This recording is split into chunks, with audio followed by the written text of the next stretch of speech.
Okay, and welcome back to CLEP Calculus practice exam questions that I found online.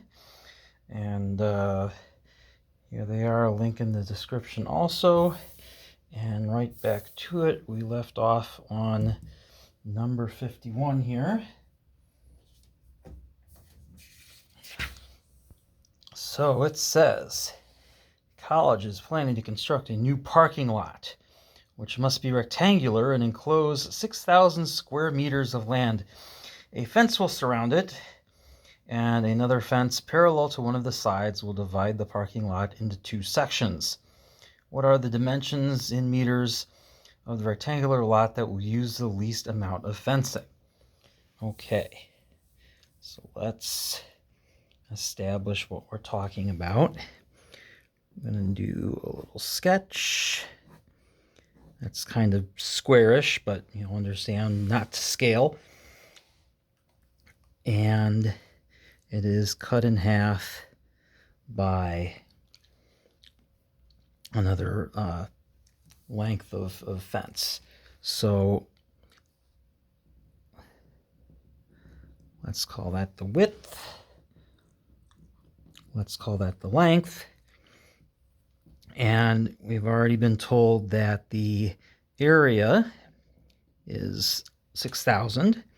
And we know the area is the length times the width. And we're interested in how much fence we're going to need. So the length of fence that we need, well, we're going to need 2 times the length plus, not just 2 times the width, but 3 times the width, because we have the one going across the middle as well. So 3 times the width. Okay. So this is a classic 2 unknowns, 2 equations, which means we can definitely solve it with a little bit of effort. So first of all, let's make things a little easier on ourselves. We're going to take the length. We're going to call the length x. And if we just consider this, if we want to give us that in terms of x, we can divide, well, we want to know the width. So if we divide both sides by the length, which is x, that gives us 6,000 divided by x equals the width. And then we can take that and feed it back into this. So instead of fence, we're just going to call it f. We'll go with f of x for the total length of the fence. And that is going to equal 2x, 2 times the length, plus 3 times the width, which is that 6,000 over x. And we can simplify that a little bit. 18,000 over x. So this gives us an equation that tells us the length of fence that we need for any given length of the parking lot. And because it's asking us what will give us the least amount of fencing, we can assume that if we graph this out, it would have a minimum somewhere. And this is within the calculator portion of the exam.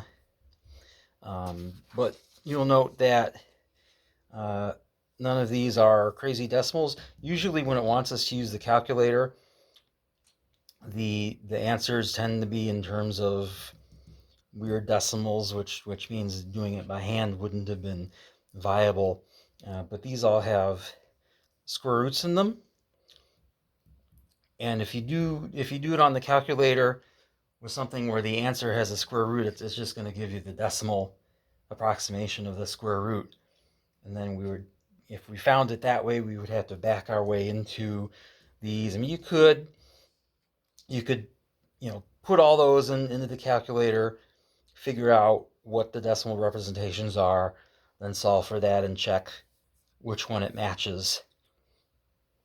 You could do that, but we're going to do it by hand, just to show the principles involved and to keep it in working terms of things we can do. So we're going to assume that this is going to have a minimum. And what do we know about a minimum? Is that where at the x value of the minimum, the first derivative is going to be 0.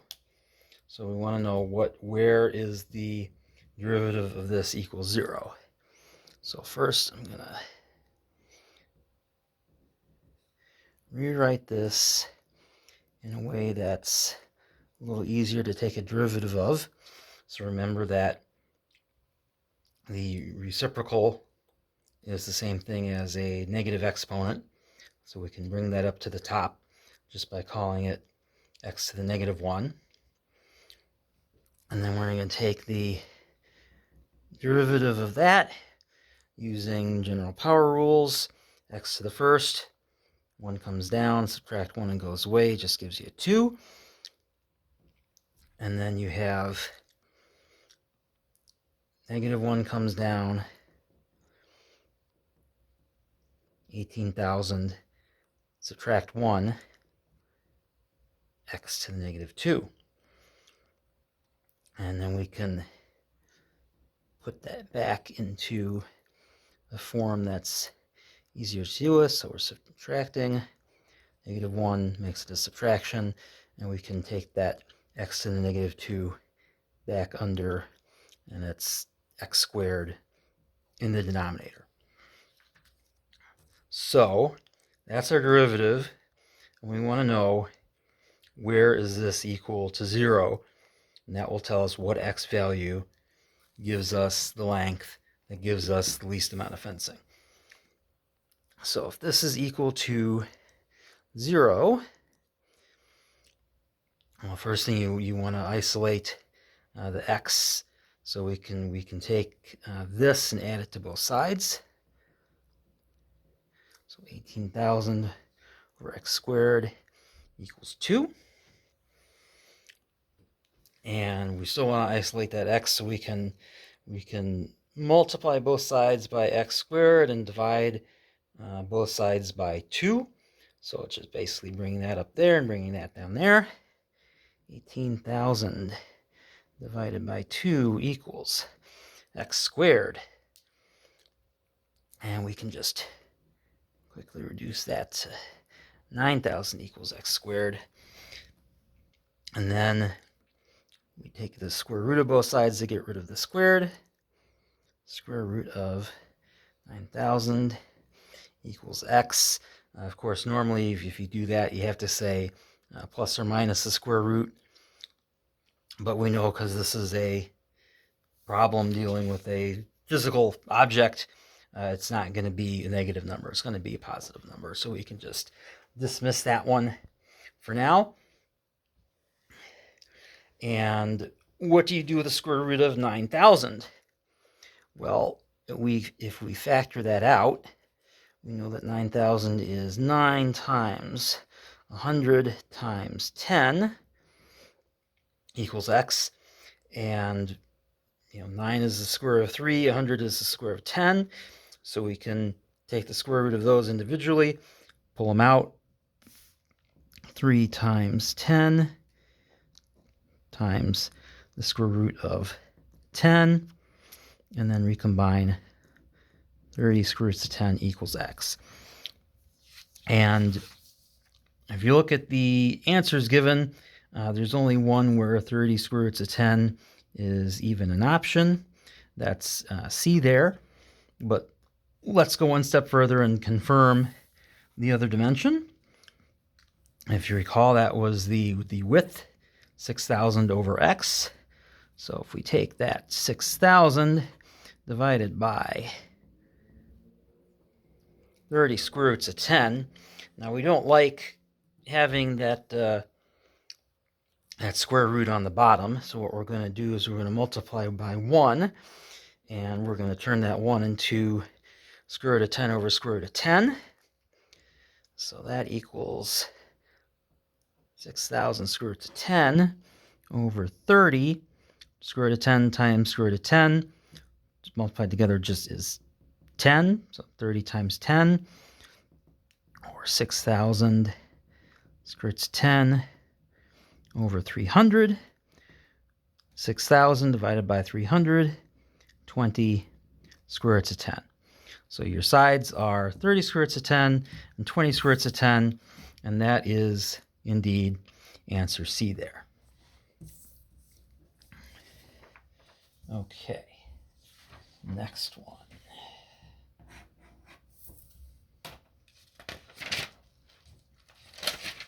The function f is continuous on the closed interval 0 to 6.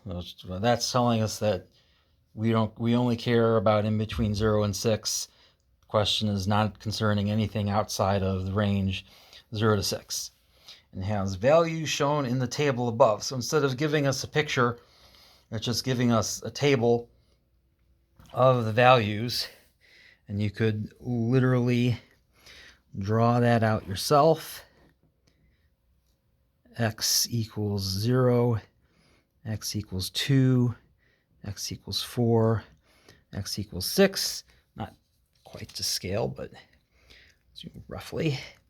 And if we said that's about 9, 5 would be about there, 3 would be there maybe, and 1 would be there. So that's the graph, and if you connected the lines or connected the dots, that would be the function f.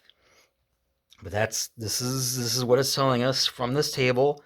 We can draw that out. We know that's what that looks like.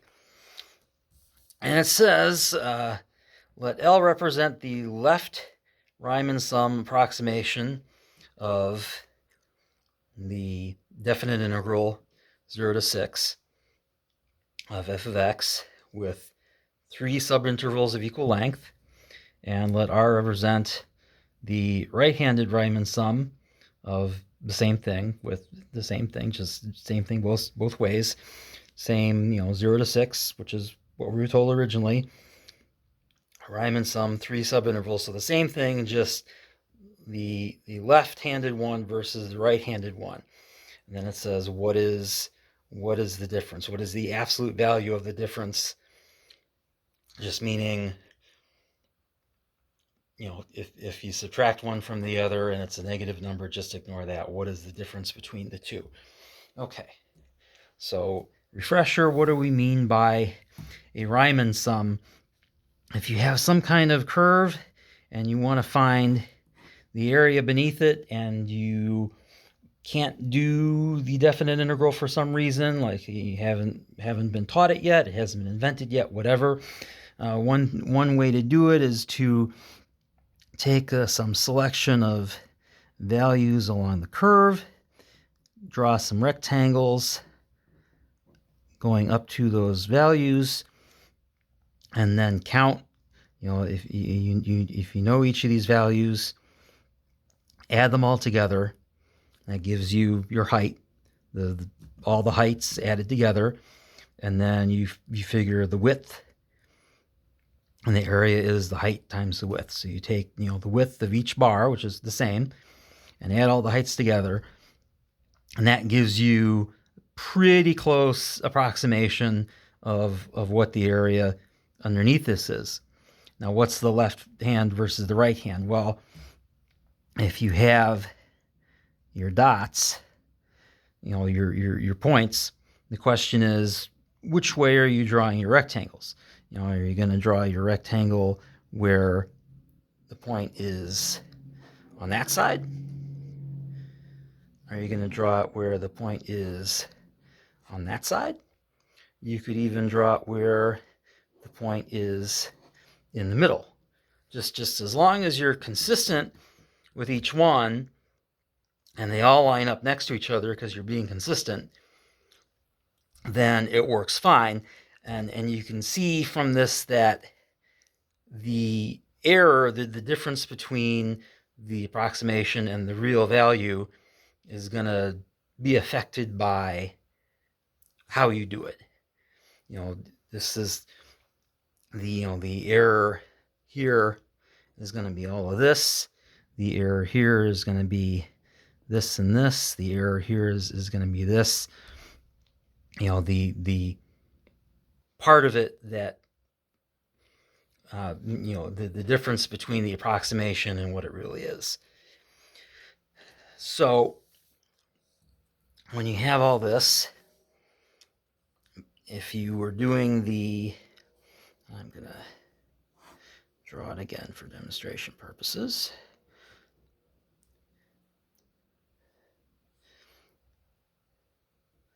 5, 3, and 1.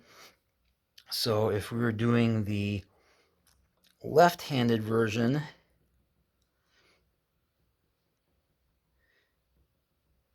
your rectangles would look like this, and you're using the 9, the 5, the 3, but not the 1. The 1 is at the end, so the 1 gets left out.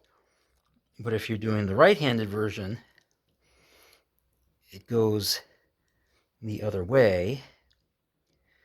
You're using that 1, and it's the 9 that gets left out. And then, obviously it's the range is 0 to 6 with 3 subintervals, which just means 6 divided by 3 is 2. So the width of each rectangle is 2. So what you have here, the width of 2 and the sum of the 9, the 5, and the 3. And on this one, you have, again, the width of 2, and the heights added together is the 5, the 3, and the 1. So what's the difference between those? So let's rewrite it down here. 2 times the sum of those minus 2 times the sum of those. And you could kind of do this 2 different ways. We can just add it together real quick. 9 and 5 and 3 is 9 and 8 is 17. 5 and 3 and 1 is 9. 2 times 9, we say 34, 18. And that's going to be 16. Or we can take this and we can say, well, we have the 2 as a common factor, so we can pull out the 2. 9 plus 5 plus 3 minus 5 plus 3 plus 1. And if we distribute the subtraction through this one, we have 2 times 9 plus 5 plus 3 minus 5 minus 3 minus 1. And then we notice that, well, plus 5 minus 5 plus 3 minus 3 really just cancel each other out. And the only ones that stay is 2 times 9 minus 1, 2 times 8, still 16. So whichever one of these methods gets you there faster, whichever one you're more comfortable with, either way it's 16. That's the nice thing about math. You can take different routes, and so it is indeed selection D for that question. Okay, moving on.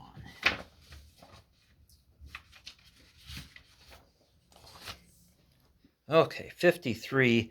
Oh my goodness, what is this monstrosity? Okay. The graph of the continuous function f, and by continuous, it's just telling us that there's no gaps in it, but it's obviously not the same function all the way through. It's obviously cobbled together from bits of other things there. So that makes that a little interesting. Tells us 3 line segments in a semicircle centered at 0.51, meaning just the semicircle. The center of the semicircle is at 5,1, which you can just see from the picture.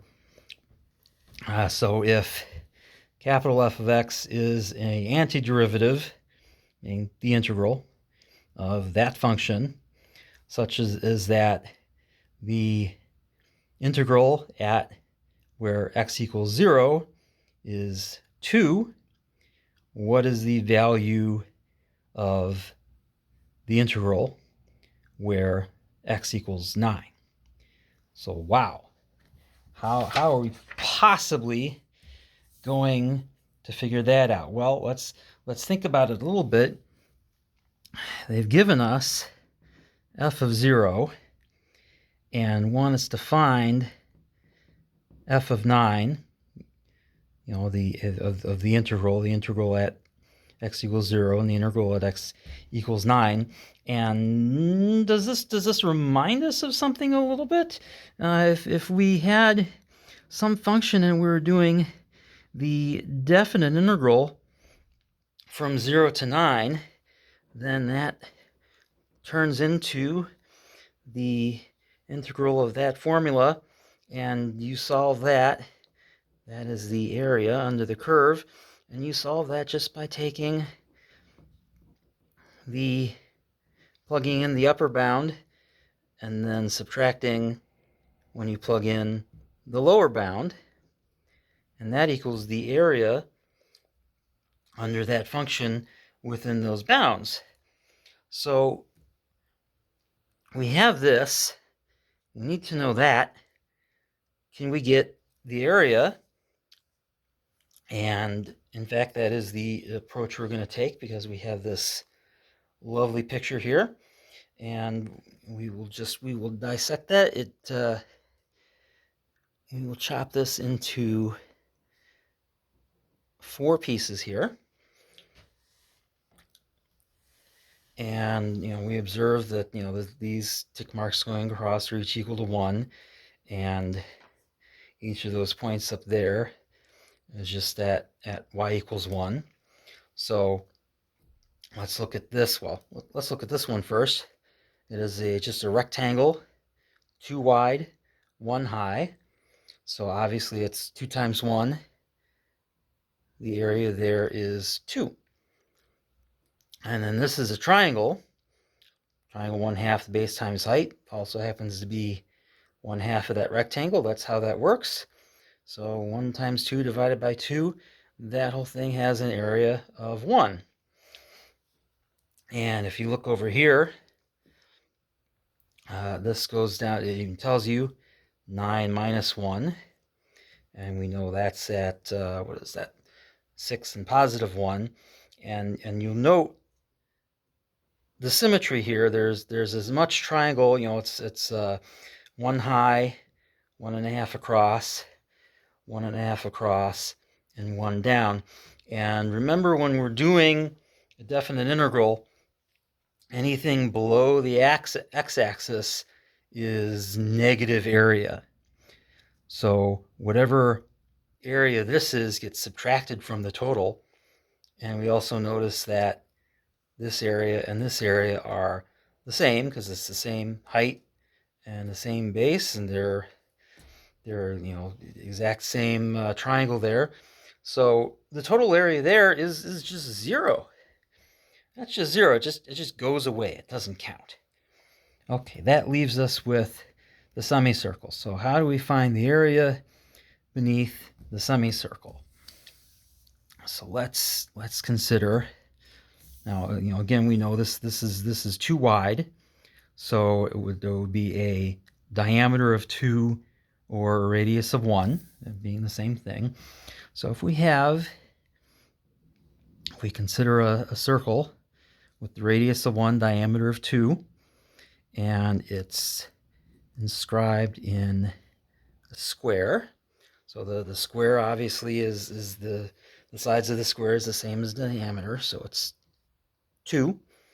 And we want to know what is the area of those corners that are inside the square and outside the circle.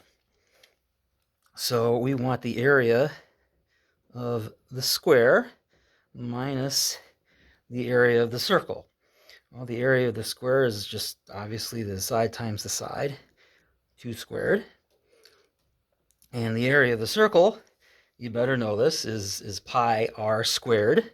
Pi times the radius squared. And the radius is just 1 squared. And that turns into 4 minus pi. But again, that's for this whole thing, and we want half of it. We only want the lower half. We don't want the whole thing. We just want the lower half because that's what the picture looks like. So it's not actually 4 minus pi. It's becomes 1/2 4 minus pi, or we can just carry that through 4/2 minus pi over half, or 2 minus pi over half. So we're going to call this 2 minus pi over 2. And we add all these together. What is that total area? Well, 1 and 2 and 2 is 5. And then we're still subtracting pi minus 2 because it's just easier to keep it in that form. Okay, so we have this. We know that the total area is 5 minus pi over 2. We know that the integral at x equals 0 is 2. So minus 2, and then whatever that f of 9 is that we're looking to find.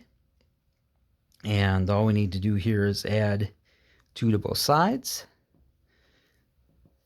So 5 plus 2 is 7.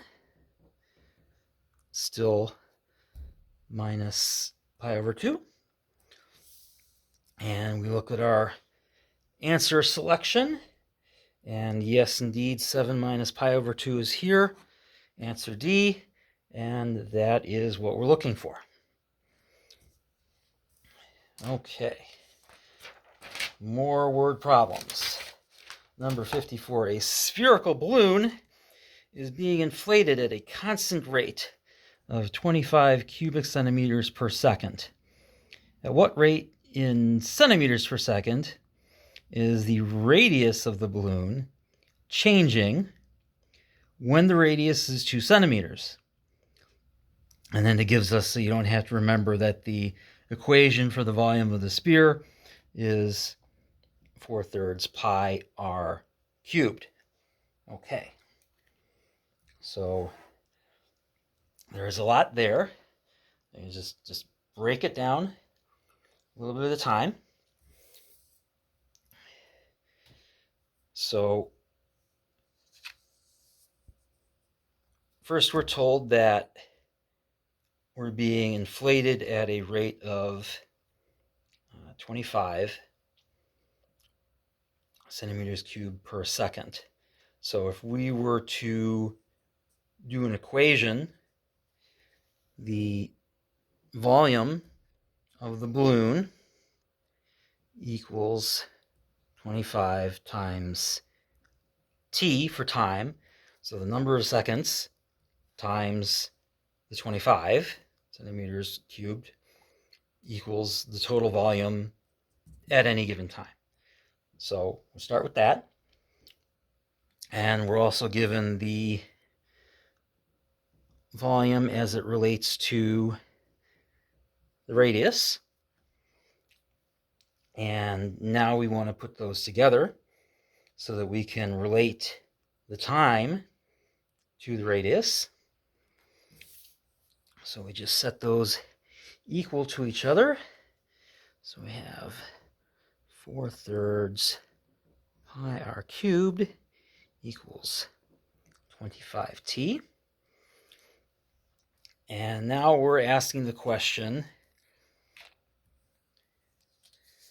what is the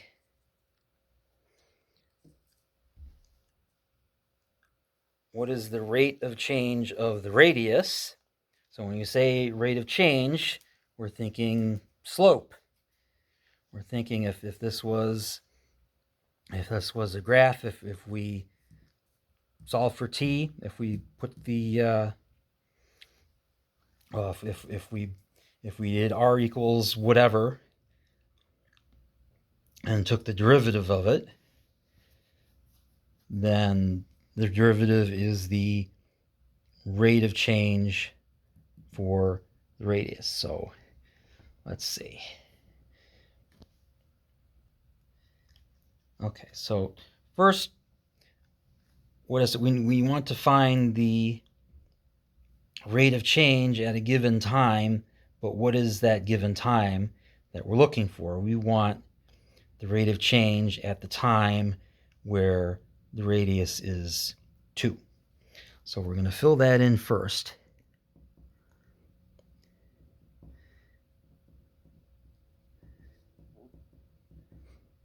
Fill in 2 for r. So 4/3 pi times 8 equals 25t. And then we're going to collate things together. So 4 times 8 times pi over 3 over 25 equals that t. And we get 32 pi over 75 equals t. And we're just going to leave it like that because there's not any good factors that we can use to shrink that down anymore. Okay, so now the question becomes, at this value for t, what is the rate of change of r given this relationship? So now we do want to solve for r to make it, r, instead of y equals blah, blah, blah, x something, we want, r to be our independent variable. We want r to be our y. So we have to solve for that. So we're gonna take that a different way. We're gonna take these guys and bring it over here. So r cubed equals 25t times 3/4 and 1/pi. It's just multiply by 3, divide by 4, divide by pi. So you get this, and we can kind of collate those together a little bit. 25 times 3, 75 over 4 pi. And then to get rid of the cubed, we just take the cube root of both sides, 75t over 4 pi. But remember, because we're going to be doing integrals and so forth, or derivatives, we don't want to use the radical format. We want to use an integer. A exponent. We want to use an exponent. So just like the square root is the same as an exponent of a half, when you do a cube root, it is an exponent of 1/3. So the radius equals 75t for time over 4 pi, all to the 1/3 power. Okay. So now we have to take the derivative of that. And how are we going to do that? We are going to implement the chain rule. So remember, for composite function f of g of x, take the derivative of that. It is the derivative of the f part, the outer part, with the g inside untouched, but multiplied by the derivative of that inner part. So what is our f here? Our f is the inner bit. The inner bit is the equivalent to the x, and just the 1/3. And the g is the inner bit. That is the 75t over 4 pi. That inside of that makes that. So what is the derivative of the f part? So just power rule. Bring the 1/3 down. Subtract 1. That gives us a negative 2/3 exponent. It's not pretty, but that's what it is. And the integral, or the derivative of the g, well, the variable here is the t. It's t to the first power. So the 1 comes down, subtract 1, and then basically just goes away. And your constant, and it's not it's still 75 over 4 pi. It's not a simple number like 4 or 7 or something like that. But that's what happens. The variable goes away. Okay, so let's take these, plug it back up into there. So we have that derivative of f, 1/3 something to the negative 2/3 exponent, and that's going to be the original g going inside there. So 75t over 4 pi, and then that's multiplied by the derivative of the g, 75 times 4 pi. That is the derivative of the r. Okay, and what do we do with that? Well, remember we wanted to find the rate of change, the derivative, but at the particular time, which we already found, where the radius is 2. So we're just looking for a value, not the equation, and we have that value. So we're going to take that t and plug it into there. So it's a little bit messy, but bear with us here. We have 1/3, 75 over 4 pi. This was 32 pi over 75, all to the exponent of negative 2/3.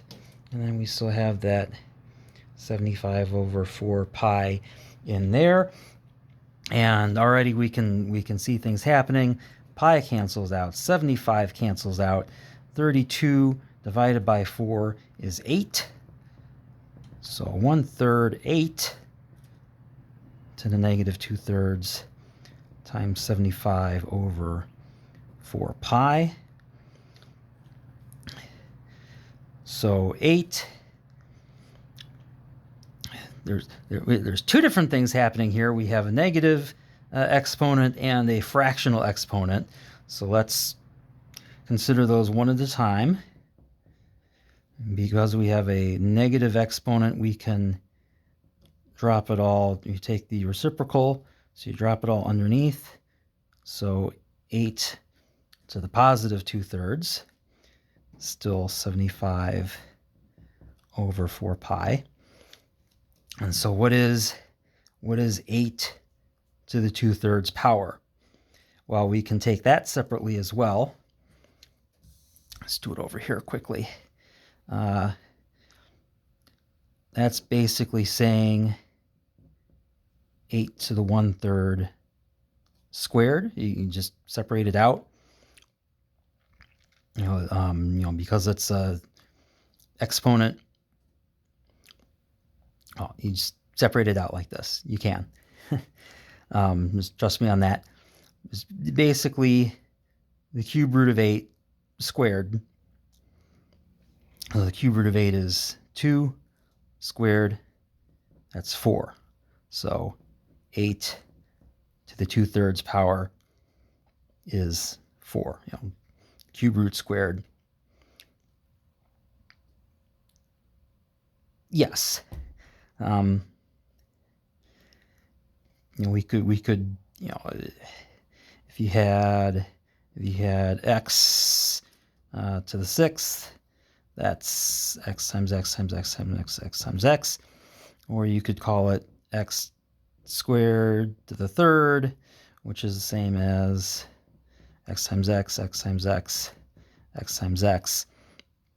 So when you string the exponents successively together like that, they just multiply together or divide out. That's the same thing. So x to the 2/3 power cube root, or 8 to the 2/3 cube root of 8 squared. So it becomes 1/3, 1/4, 75 over 4 pi. And one more thing we can do, 75 divided by 3 is just 25 on top. 4 times 4 on the bottom is 16, and the pi is still there. And that's about as far as we can go. But indeed, if we check our answers, we do have 25 over 16 pi. And, well, we might have been able to do that with the calculator. Again, you'd have to keep track of the decimal approximation and then account for where the pi ends up. I think that would be far more complicated than just writing it out and following it through the way we did it. But again, you get a mess, but you just break it down into pieces, take what you know, see what you can do with that. Decode what it's asking for, one step at a time. Okay. Moving on, number 55.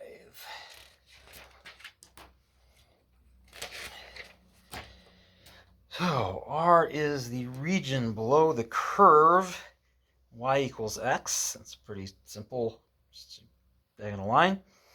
And above the x-axis, from x equals 0 to x equals b. So there's some unknown range. So, 0 to b, whatever b happens to be, where b is a positive constant. So it's some positive number from 0 to some positive number, the area below y equals x. We're talking definite integrals here. And then S is the region below the curve, y equals cosine of x, and above the x-axis from the same boundaries, 0 to b. And where for what value of b is the two equal? Okay. So basically it's saying we have a definite integral from 0 to b of y equals x, and we want to know dx, where that's equal to another definite integral from 0 to the same b of cosine of x. And well, wait a minute, does that make sense? It does say between cosine of x and above the x-axis, and we know that the cosine of x goes above and below the x-axis. So let's check really quick what that is going to look like.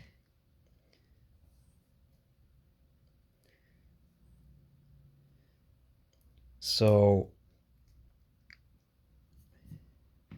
let's zoom in and get a better look at that.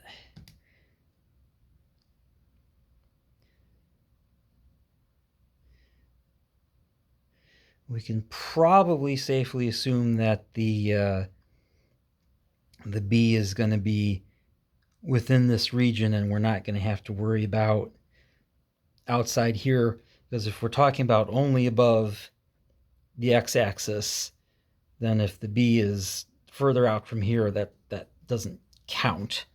But let's just assume for now that it's going to be within this region here. Otherwise, that makes everything much more complicated.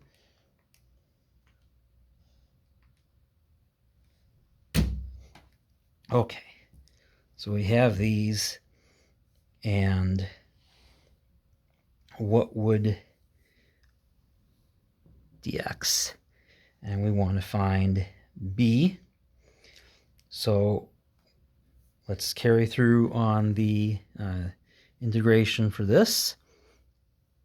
So 0 to b should take the integral of x, so it's x to the 1. So the exponent is going to go up. Let's take the derivative, you subtract, so to take the integral, you're going to add to it. So it's going to be x squared. And to get the derivative, we took the 2 down in front, multiplied it by something to get just 1, because there's no number there. So it's going to have to be a half. Right? So if you took the derivative of this, the 2 would come down. Half times the 2 goes away. 2 becomes a 1, and it's just the x on its own. And then 0 to b. So recall that the derivative of the sine is the cosine. So to integrate, we're going to go in reverse. So that's going to just be the sine. Okay, so if we follow through on our calculations here, you have the upper bound, filling in for the upper bound, minus filling in for the lower bound, and then again the upper bound minus where you fill it in for the lower bound. Okay, so 0 squared makes 0. That whole thing goes away. It's going to be just 1/2 b squared. And the sine is 0. Remember your unit circle. Angle is 0. Point here, y equals 0. The sine of theta equals y. At angle is 0, y is 0. So sine of 0 is 0. That goes away. And on that side, you're left with just sine equals b. So now we want to find the b value that sets those equal to each other. So let's go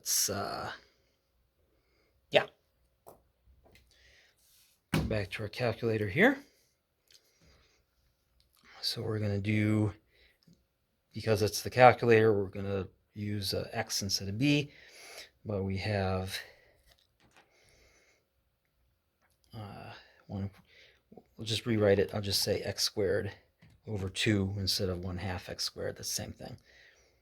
And the sine of x. And we're going to go to our graph. And something happens in there. Let's zoom in.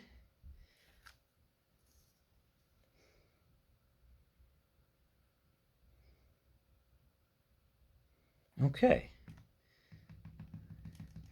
So we can see that somewhere around here, x of about 1.4 or so is where these are equal to each other.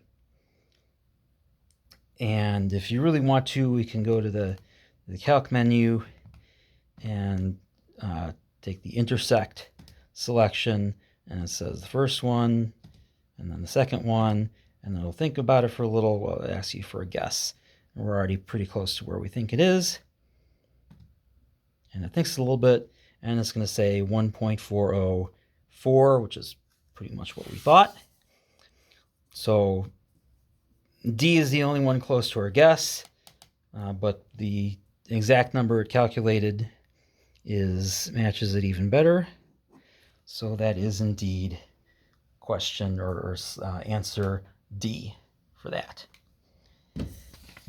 Okay, see you in the next video.